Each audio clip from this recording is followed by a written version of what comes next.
Mestre amigo Jesus, esteja conosco hoje e sempre.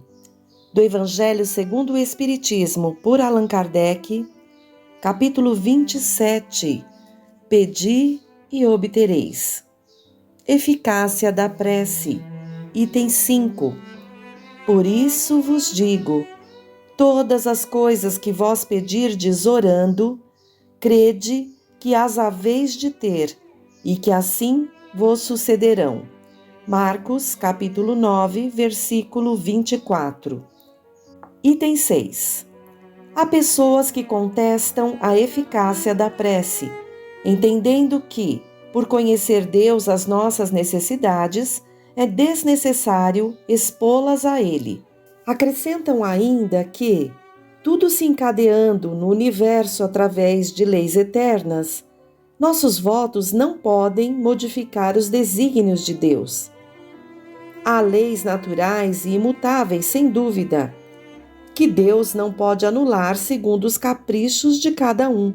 Mas daí a acreditar que todas as circunstâncias da vida estejam submetidas à fatalidade, a distância é grande.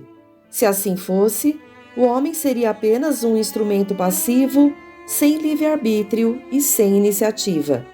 Nessa hipótese, só lhe caberia curvar a fronte ante os golpes do destino, sem procurar evitá-los, e não deveria esquivar-se dos perigos.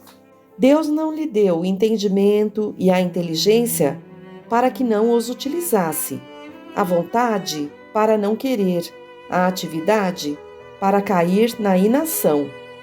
O homem, sendo livre de agir num ou noutro sentido, seus atos têm, para ele mesmo e para os outros, consequências subordinadas às suas decisões.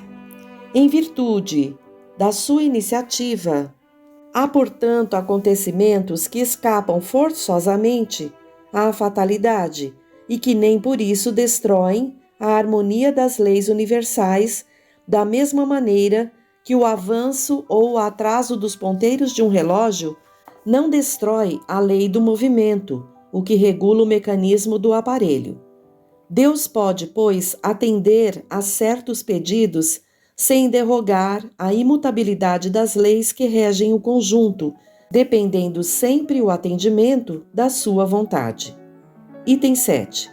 Seria ilógico concluir-se desta máxima, abre aspas, aquilo que pedirdes pela prece vos será dado, fecha aspas, que basta pedir para obter, e injusto acusar a providência se ela não atender a todos os pedidos que lhe fazem, porque ela sabe melhor do que nós o que nos convém. Assim procede o pai prudente, que recusa ao filho o que lhe seria prejudicial. O homem, geralmente, só vê o presente, mas, se o sofrimento é útil para a sua felicidade futura, Deus o deixará sofrer como o cirurgião deixa o doente sofrer a operação que deve curá-lo. O que Deus lhe concederá, se pedir com confiança, é a coragem, a paciência e a resignação. E o que ainda lhe concederá são os meios de se livrar das dificuldades, com a ajuda da ideia que lhe serão sugeridas pelos bons espíritos, de maneira que lhe restará o mérito da ação. Deus assiste aos que se ajudam a si mesmos, segundo a máxima, abre aspas, ajuda-te e o céu te ajudará, fecha aspas, e não aos que tudo esperam do socorro alheio, sem usar as próprias faculdades. Mas, na maioria das vezes, preferimos ser socorridos por um milagre, sem nada fazermos. Item 8. Temos um exemplo. Um homem está perdido num deserto, sofre horrivelmente de sede, sente-se desfalecer e deixa-se cair ao chão. Ora, pedindo a Deus ajuda e espera, mas nenhum anjo vem lhe dar de beber. No entanto, um bom espírito lhe sugere o pensamento de levantar-se e seguir determinada direção.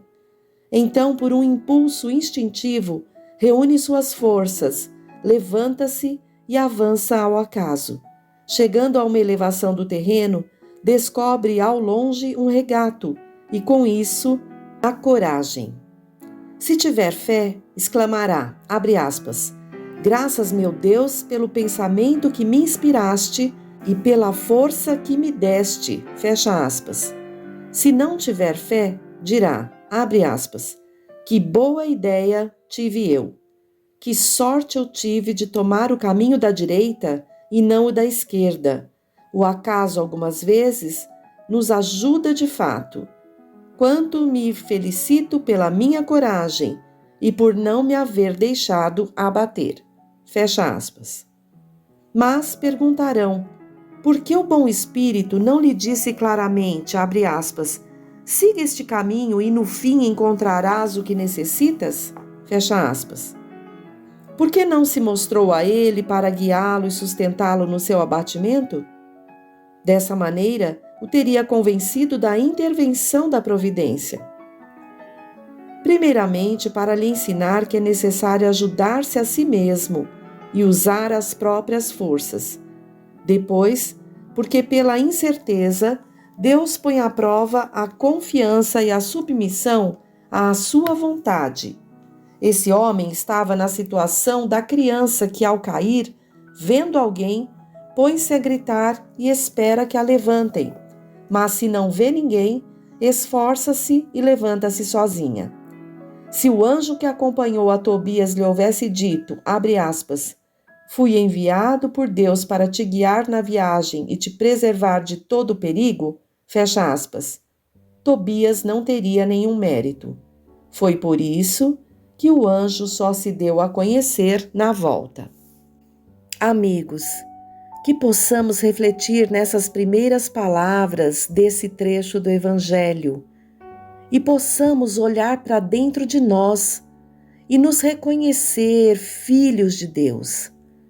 E, portanto, com condições de passar pelas provas e expiações que a vida nos apresenta, de acordo com a plantação que realizamos. É muito natural que passemos por tantas dificuldades íntimas na sociedade, no lar. Estamos ainda em evolução, numa escala bem aquém à perfeição relativa que devemos chegar. Mas somos filhos de Deus e a cada dia, no corpo físico, quando abrimos os olhos, é um momento de tomarmos essa consciência, buscarmos cada vez mais essa lucidez e procurarmos pensar antes de agir. O livre-arbítrio nos é dado, a decisão que tomamos para fazer qualquer coisa é nossa, pessoal, então é de nossa responsabilidade. E ainda mais, temos o apoio maior desse Pai que nos ama e que colocou junto a nós um espírito protetor muito melhor do que nós a nos inspirar nesse caminho todo que haveremos de trilhar. Deus nos proporcionou esse companheiro maior porque já sabia que haveríamos de necessitar, por causa da nossa condição ainda frágil moralmente. Então, peçamos a Deus com confiança, Deus Pai, me dê a força, a clareza que eu preciso para viver cada dia, cumprindo as provações a qual aceitei e reparando as situações equivocadas que provoquei, que me alcançam hoje, através das várias dificuldades que identifico. Confio em vós e na sua designação superior, que eu possa fazer o melhor a cada dia. Vamos ao próximo trecho. Ação da prece, transmissão do pensamento. Item 9. A prece é uma invocação. Por ela nos pomos em relação mental com o ser a que nos dirigimos. Ela pode ter por objeto um pedido, um agradecimento ou um louvor. Podemos orar por nós mesmos ou pelos outros, pelos vivos ou pelos mortos. As preces dirigidas a Deus são ouvidas pelos espíritos encarregados da execução dos seus desígnios, As que são dirigidas aos bons espíritos vão também para Deus. Quando oramos para outros seres e não para Deus, aqueles que nos servem apenas de intermediários, de intercessores, porque nada pode ser feito sem a vontade de Deus. Item 10. O Espiritismo nos faz compreender a ação da prece ao explicar a forma de transmissão do pensamento, seja quando o ser a quem oramos atende ao nosso apelo, seja quando o nosso pensamento eleva-se a ele. Para se compreender o que ocorre nesse caso, é necessário imaginar todos os seres encarnados e desencarnados mergulhados no fluido universal que preenche o espaço, assim como na Terra estamos envolvidos pela atmosfera. Esse fluido é impulsionado pela vontade, pois é o veículo do pensamento, como o ar é o veículo do som, com a diferença de que as vibrações do ar são circunscritas, enquanto as do fluido universal se ampliam ao infinito. Quando, pois, o pensamento se dirige para algum ser, na Terra ou no espaço, de encarnado para desencarnado ou vice-versa, uma corrente fluídica se estabelece de um a outro, transmitindo o pensamento como o ar transmite o som. A energia da corrente está na razão direta da energia do pensamento e da vontade. É assim que a prece é ouvida pelos espíritos onde quer que eles se encontrem. Assim que os espíritos se comunicam entre si, que nos transmitem as suas inspirações e que as relações se estabelecem à distância entre os próprios encarnados. Esta explicação se dirige, sobretudo, aos que não compreendem a utilidade da prece puramente mística. Não tem por fim materializar a prece, mas tornar compreensíveis os seus efeitos, ao mostrar que ela pode exercer a ação direta e positiva. Nem por isso está menos sujeita à vontade de Deus, juiz supremo em todas as coisas e único que pode dar eficácia à sua ação. Item 11. Pela prece, o homem atrai o concurso dos bons espíritos que o vêm sustentar nas suas boas resoluções e inspirar-lhe bons pensamentos. Ele adquire assim a força moral necessária para vencer as dificuldades e voltar ao caminho reto, quando dele se afastou. E assim também pode desviar de si os males que atrairia pelas suas próprias faltas. Um homem, por exemplo, sente a sua saúde arruinada pelos excessos que cometeu e arrasta até o fim dos seus dias uma vida de sofrimentos. Tem o direito de queixar-se se não conseguir a cura? Não, porque poderia encontrar na prece a força para resistir às tentações. Item 12. Se dividirmos os males da vida em duas categorias, sendo uma a dos que o homem não pode evitar e outra a das atribuições que ele mesmo provoca por sua incúria e pelos seus excessos, veremos que esta última é muito mais numerosa que a primeira. Torna-se, pois, evidente que o homem é o autor da maioria das suas aflições e que poderia poupar-se se agisse sempre com sabedoria e prudência. É certo também que essas misérias resultam das nossas infrações às leis de Deus e que, se as observássemos rigorosamente, seríamos perfeitamente felizes. Se não ultrapassássemos os limites do necessário na satisfação das nossas exigências vitais, não sofreríamos as doenças que são provocadas pelos excessos e as vicissitudes decorrentes dessas doenças. Se limitássemos as nossas ambições, não temeríamos a ruína. Se não quiséssemos subir mais alto do que podemos, não recearíamos a queda. Se fôssemos humildes, não sofreríamos as decepções do orgulho abatido. Se praticássemos a lei de caridade, não seríamos maledicentes, nem invejosos, nem ciumentos, e evitaríamos as querelas e as dissensões. Se não fizéssemos nenhum mal a ninguém, não teríamos de temer as vinganças e assim por diante. Admitamos que o homem nada pudesse fazer contra os outros males, que todas as preces fossem inúteis para livrar-se deles. Já não seria muito poder afastar todos os que decorrem da sua própria conduta? Pois bem, neste caso concebe-se facilmente a ação da prece, que tem por fim atrair a inspiração salutar dos bons espíritos, pedir-lhes a força necessária para resistirmos aos maus pensamentos, cuja execução pode ser funesta. E, para nos atenderem nisto, não é o mal que eles afastam de nós, mas é a nós que eles afastam do pensamento que nos pode causar o mal.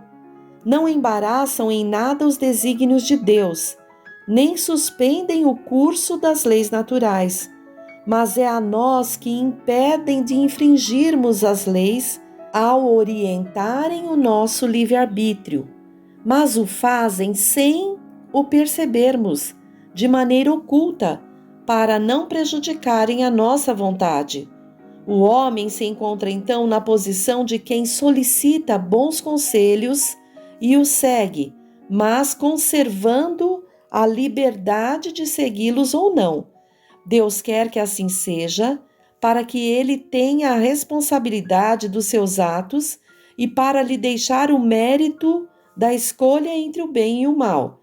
É isto o que o homem sempre receberá se pedir com fervor, e ao que se pode, sobretudo, aplicar estas palavras, abre aspas, pedi e obtereis, fecha aspas. A eficácia da prece, mesmo reduzida a essas proporções, não daria imenso resultado? Estava reservada ao Espiritismo provar sua ação, pela revelação das relações entre o mundo corpóreo e o mundo espiritual, mas não se limitam a isto os seus efeitos. A prece é recomendada por todos os espíritos. Renunciar a ela é ignorar a bondade de Deus, é rejeitar para si mesmo a sua assistência e para os outros o bem que se poderia fazer. Item 13.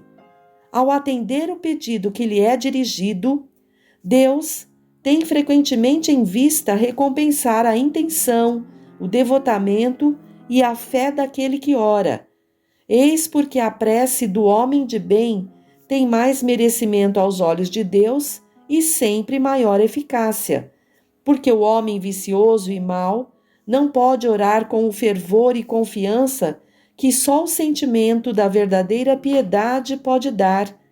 Do coração do egoísta, daquele que só ora com os lábios, não poderia sair mais do que palavras, e nunca os impulsos da caridade que dão à prece toda a sua força. Compreende-se isso tão bem que, instintivamente, preferimos recomendar-nos às preces daqueles cuja conduta nos parece que deve agradar a Deus, pois são melhor escutados. Item 14. Se a prece exerce uma espécie de ação magnética, podemos supor que o seu efeito estivesse subordinado à potência fluídica. Entretanto, não é assim. Desde que os espíritos exercem esta ação sobre os homens, eles suprem, quando necessário, a insuficiência daquele que ora, seja através de uma ação direta em seu nome, seja ao lhe conferirem momentaneamente uma força excepcional, quando ele for julgado digno desse benefício, ou quando isso possa ser útil. O homem que não se julga suficientemente bom para exercer uma influência salutar, não deve deixar de orar por outro, por pensar que não é digno de ser ouvido. A consciência de sua inferioridade é uma prova de humildade. Será sempre agradável a Deus que leva em conta a sua intenção caridosa. Seu fervor e sua confiança em Deus constituem o primeiro passo do seu retorno ao bem, que os bons espíritos se sentem felizes de estimular. A prece que é repelida é a do orgulhoso, que só tem fé no seu poder e nos seus méritos e julga poder substituir-se à vontade do Eterno. Item 15. O poder da prece está no pensamento e não depende nem das palavras, nem do lugar, nem do momento em que é feita. Pode-se, pois, orar em qualquer lugar e a qualquer hora, a sós ou em conjunto. A influência do lugar ou do tempo depende das circunstâncias que possam favorecer o recolhimento.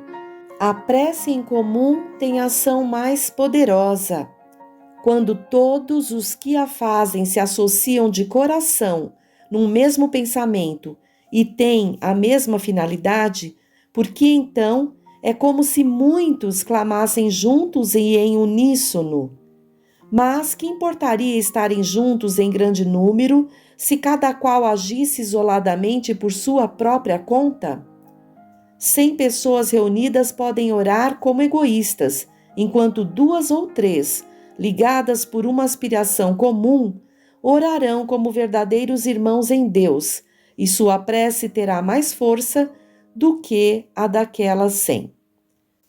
Confiemos então nesse Pai amoroso, queridos amigos, e estejamos sempre rogando a Deus o amparo em cada passo da nossa própria vida e dos nossos semelhantes. Até o próximo encontro.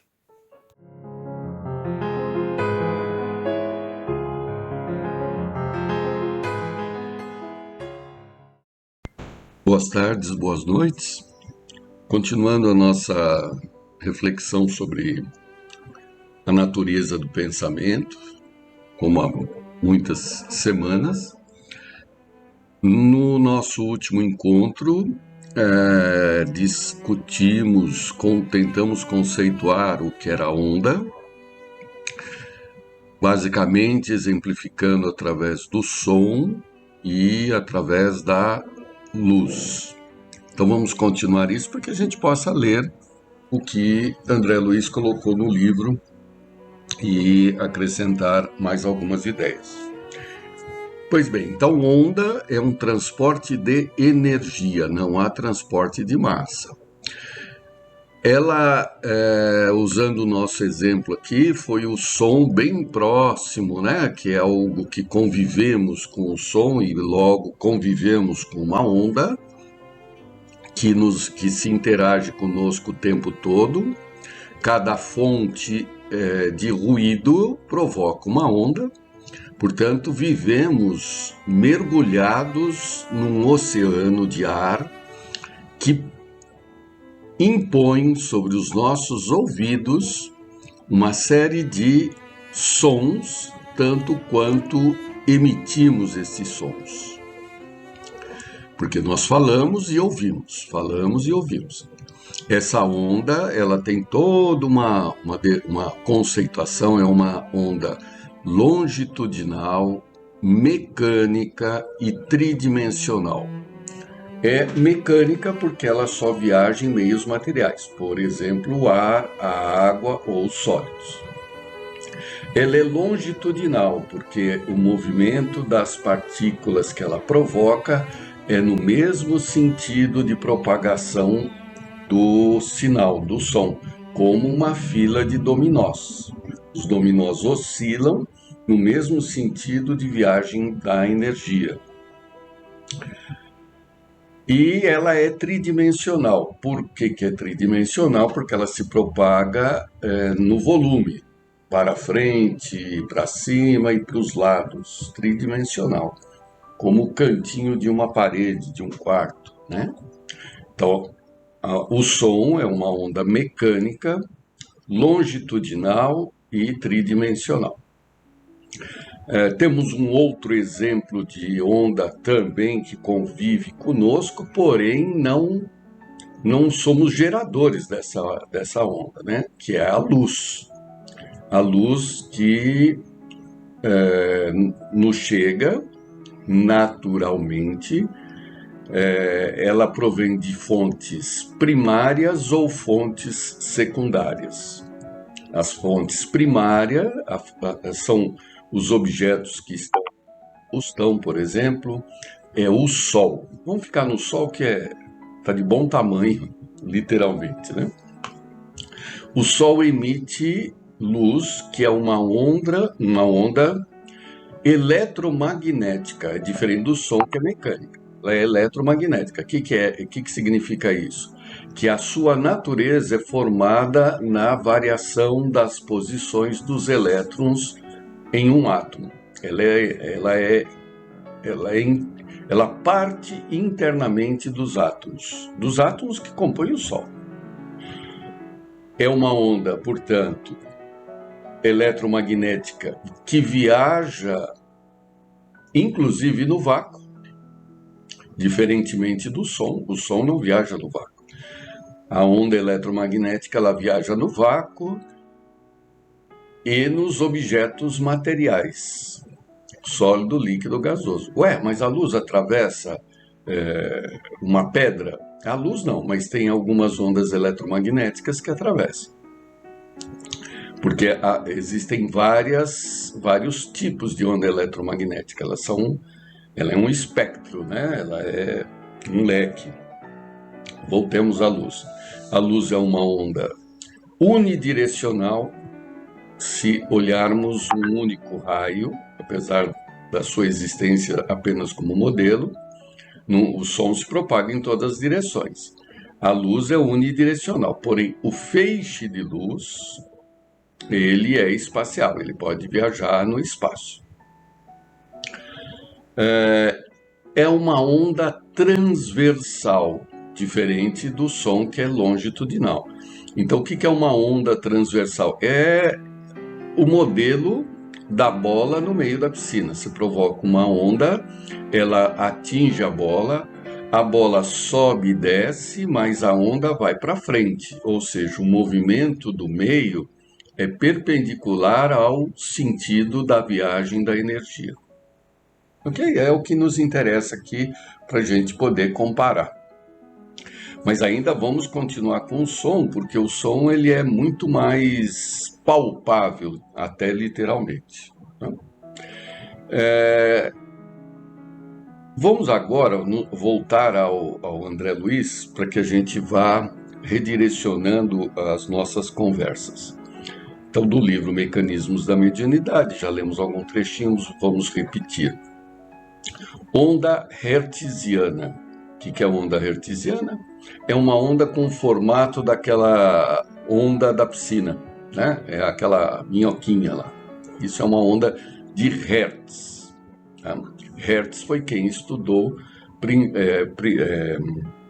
é um dos maiores estudiosos da onda, e tudo que se fala em onda acompanha o nome dele de Hertz. Inclusive a medida de frequência de onda é Hertz. Duas ondas por segundo, ela tem uma frequência de 2 Hz. Então você está parado lá na praia, de pé, na areia, e chegam 3 ondas por segundo na sua canela. Isso quer dizer, é uma frequência, chegam 3 ondas, podem chegar menos, podem chegar mais. Então, como chegam 3 ondas por segundo, a gente fala que esta onda do mar, naquele momento, tem uma frequência de 3 Hz. Então, frequência é o número de ondas que chegam dentro do intervalo de tempo. Então, padrão vibratório. O que é padrão vibratório? A medida da vibração. Vibração é a onda que está chegando. Ela se mede, o padrão vibratório se mede por Hertz, por frequência. Seria interessante a gente poder medir as frequências mentais de natureza espiritual em Hertz, provavelmente se mede, né? Porque aqui o Hertz é fácil, 3 ondas por segundo, mas tem na rádio, nas ondas que se propagam aí de natureza onda eletromagnética, você vê lá no rádio ondas de 3 kHz, o K quer dizer 1000. né? 3.000 Hz. Megahertz, né? São milhões de hertz. Então, gigahertz. Então, esses prefixos, né? Quilo, giga, mega, são todas potências de 10. Então, dá para medir frequência de qualquer... dá para estabelecer frequência sobre qualquer número, né? Qualquer número dá para representar. Então, os nossos pensamentos também têm uma frequência, que provavelmente nós não temos esses aparelhos, porque não se mede frequência de pensamento. Mas se tivesse um aparelho, ou se tem esse aparelho, provavelmente a frequência será medida por hertz. Pensamentos bons têm uma grande frequência. Pensamentos ruins têm uma baixa frequência. Então vamos lá, voltando ao André Luiz. Onda hertziana. Examinando sumariamente as forças corpusculares de que se constituem todas as correntes atômicas do plano físico, podemos compreender sem dificuldade, no pensamento ou radiação mental, a substância de todos os fenômenos do espírito, a expressar-se por ondas de múltiplas frequências. Perfeito. Ele falou exatamente isso. A única coisa que ele não estabeleceu, pensamentos de egoísmo, a frequência é X Hz, isso ele não fez. Pensamentos de fraternidade, a frequência é de Y Hz, isso ele não deu. Deve ter uma tabela. Precisa da tabela para você saber? Não, de espírito para espírito ele tem outras formas de identificar a natureza, a frequência da onda sem ter que pegar uma tabela. Continua André Luiz. Valendo-nos de ideia imperfeita, podemos compará-lo de início à onda hertziana, tomando o cérebro como sendo um aparelho emissor e receptor ao mesmo tempo. Então qual que é a analogia? O cérebro é a fonte e o receptor, tal qual o nosso corpo para o som. O som nós emitimos e ouvimos. Só que o som é uma onda longitudinal. O cérebro, ele emite pensamento e recebe pensamento. Só que é uma onda transversal. Basicamente é isso. E aí ele continua agora se reportando ao meio da época em que o livro foi escrito. Pensamento e televisão. Então, na época, a televisão era algo inovador. Então, ele pauta a sua analogia à televisão, mas hoje nós temos outros aparelhos. Mas vamos começar pela televisão. Recorrendo ainda a recursos igualmente incompletos, recordemos a televisão, cujos serviços se verificam à base de poderosos feixes eletrônicos devidamente controlados. Nos transmissores dessa espécie, é imperioso conjugar a aparelhagem necessária à captação, transformação, irradiação e recepção dos sons e das imagens de modo simultâneo. Então, como é que funciona isso?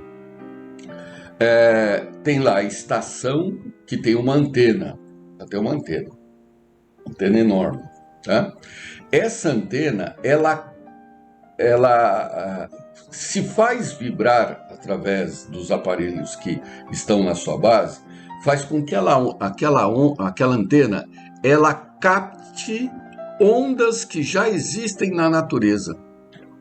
As ondas existem na natureza, ondas eletromagnéticas, são ondas, cada uma com uma frequência, que é chamada onda transportadora. Da onde vêm essas ondas? Do próprio movimento da Terra. A Terra é como se fosse um ímã, ela não é um ímã, ela é como se fosse um ímã, como ela está girando, ela cria um campo magnético em torno dela, que é o que se manifesta nas bússolas, e essas ondas eletromagnéticas. Tem várias, tem muito, tanto que elas estão aí. E qualquer um de nós pode utilizar. Mas eu posso utilizar uma onda? Sim, só que tem um problema. Por estar na natureza, o governo regula. Olha, aqui no meu país, né? Você pode captar essas ondas, lá no outro país ele capta a mesma onda, só que o que você vai colocar na tua onda transportadora só chega até determinado ponto, porque dali eu vou começar a usar essa onda, o outro país começará a usar outra onda. Então, vamos voltar. Eu monto uma antena e consigo captar umas ondas transportadoras que estão na natureza.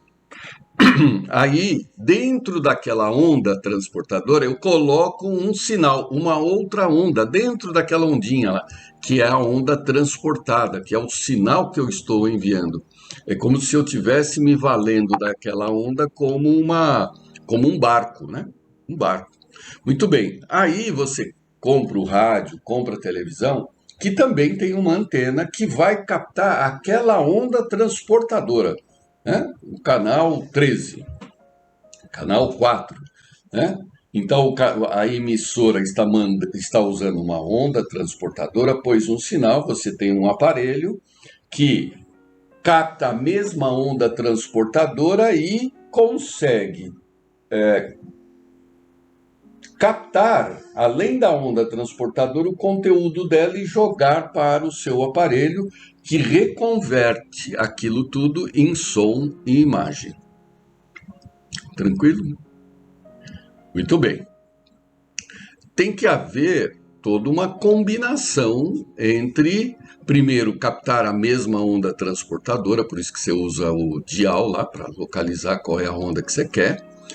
Você tem que sintonizar a onda transportadora e depois você vai captar o conteúdo daquela onda transportadora.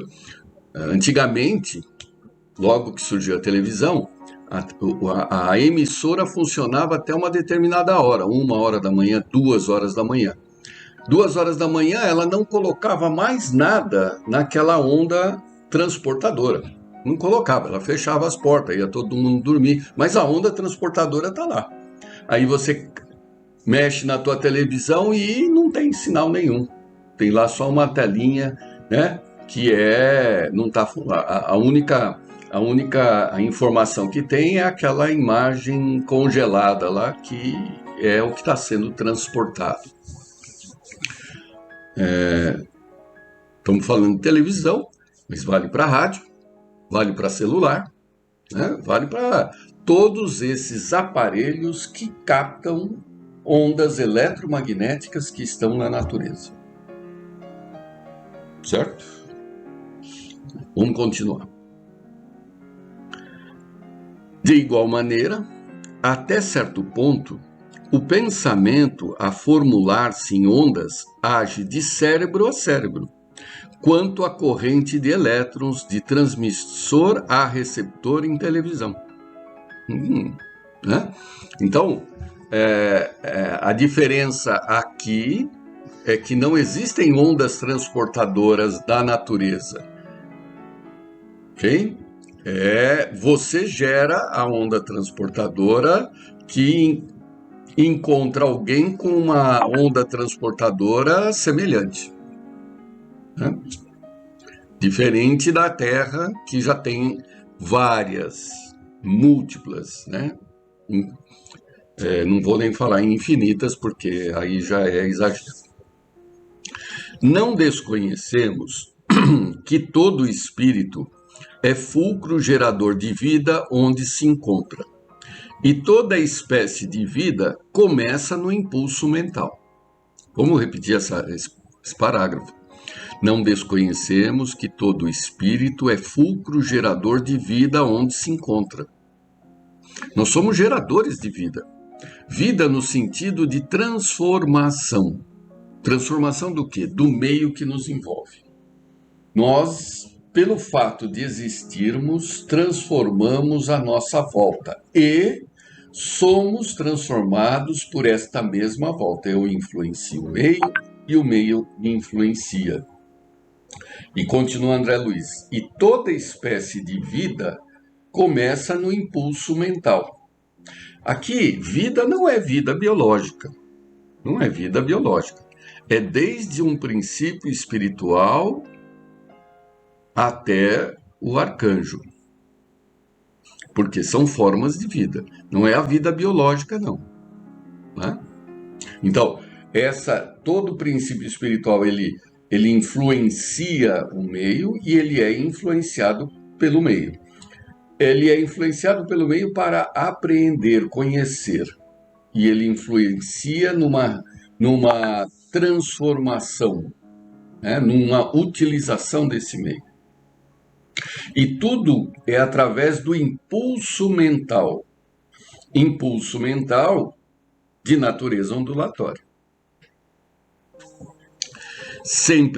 André Luiz, sempre que pensamos, expressando o campo íntimo na ideação e na palavra, na atitude e no exemplo, criamos formas, pensamentos ou imagens moldes que arrojamos para fora de nós pela atmosfera psíquica que nos caracteriza a presença. Nossa, se a gente fizer analogia com o som, é isso mesmo, né? Eu estou aqui, qualquer ruído que eu provoco, eu espalho esse ruído à minha volta. A mesma coisa através do cérebro. Sempre que pensamos, e sempre pensamos, não ficamos nenhuma fração de segundo sem pensar, expressando o campo íntimo na ideação e na palavra, é que quando a gente pensa, a palavra ela é precedida de uma ideia, de um pensamento. A atitude, o exemplo, é precedido de um pensamento. Então, vamos lá de novo na linha inteira aqui, ó. Sempre que pensamos, expressando o campo íntimo na ideação e na palavra, na atitude e no exemplo, criamos formas, pensamentos ou imagens moldes que arrojamos para fora de nós, pela atmosfera psíquica que nos caracteriza a presença, tal qual um ruído, né? E isso saiu, pensamos, isso se propaga com uma natureza ondulatória. Vamos lá caracterizar pensamento, mais ou menos como a gente fez? O pensamento é uma onda longitudinal. Desculpe, o pensamento é uma onda transversal, porque é hertziana, da natureza da luz. É uma onda de natureza eletromagnética, unidirecional, se pensarmos no raio, tridimensional no feixe, que ela vai em todas as direções, e se propaga independente do meio material, pode ser no vácuo, no sólido, no líquido, no gasoso. E se a luz, que é a onda eletromagnética, né, que apresenta maior velocidade, 300 mil km por segundo, no vácuo, o pensamento ele tem uma velocidade maior do que essa, porque para ele não há nenhum obstáculo, nenhum. Então, pensou, espalhou. Até onde?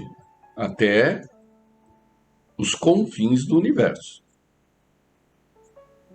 Você provoca barulho. Pensou, se provocou barulho. Barulho mental no universo.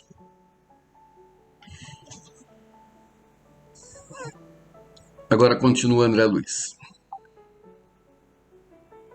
Sobre todos os que nos aceitam o modo de sentir e de ser, consciente ou inconscientemente, atuamos a maneira de hipnotizador sobre o hipnotizado, verificando-se o inverso, toda vez que aderimos ao modo de ser e de sentir dos outros. Estourou nosso tempo, vou começar a nossa reunião através da leitura deste parágrafo para a semana que vem. Ok? Até mais.